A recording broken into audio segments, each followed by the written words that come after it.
So here we have a little handle, a little knob, to turn a valve, and it adjusts the amount of air coming in to mix with the fuel. So basically just the ratio from air to fuel, fuel to air. So here we have in its state completely closed, and then here when you turn it, it's completely open, so you can adjust it accordingly to whatever task you need it to be. And then it will allow the air to flow through this airway right here into a chamber, and then split the flow respectively. Now, we're not quite sure what this piece or extension does exactly, but for the most part, this is the purpose of this piece right here is to adjust the air ratio, the air and fuel ratio. This part's a little, it's movable. It seems like it has like a bushing of some sort in it. These nozzles are rubber, but yeah, it seems to be able to wiggle, so it turns out it's two pieces.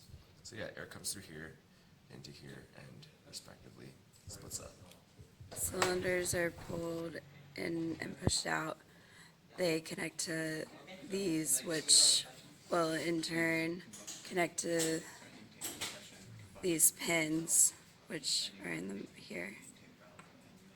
So that'll, as that pushes in and out, it'll push this.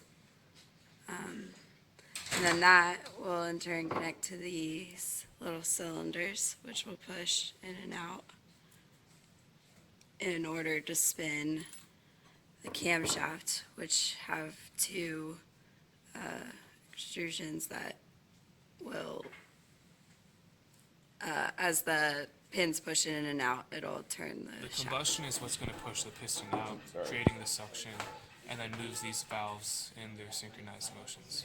In the first system, the camshaft rotates, and the extrusions are offset by 90 degrees, meaning that only one rod will be in the up position at a time, and the other rod will be in the down position.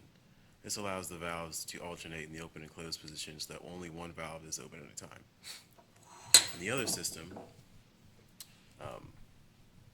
the pistons alternate, which drives the crankshaft, as you can see here.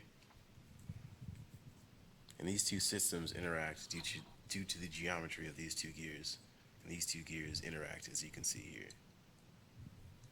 So this allows both systems to work together in harmony.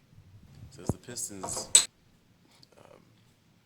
go, it rotates the crankshaft, which rotates the propeller. Which is that. Preston. And this is the question and answer section of the video. The first question is, what do the circles at the end that are attached to the springs do? They are valves that are pulled by the vacuum, alternating between fuel intake and exhaust. The second question is, what is the purpose of the camshaft? The camshaft is turned by the movement of the two pins, which are moved by the movement of the piston. The next question we have is, how does the process start or begin? So we are speculating that some kind of initial rotation begins the process, such as the motion being generated by the crankshaft, which is being run by the piston. Next up, we have what creates the vacuum.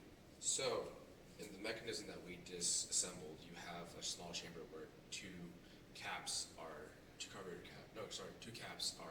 present, and then there's the piston cap on that side. So fuel will be injected from one cap into the chamber, and then it'll cause combustion to move the piston to move the crankshaft. And once that process is complete, the fumes and the byproducts will be removed with closing the initial cap and opening the secondary cap to let the air out. That's how the vacuum is created. Next up is I should say the valves that I was referring to are the same as the caps Preston was referring to. yes. All right. Next up, our last question.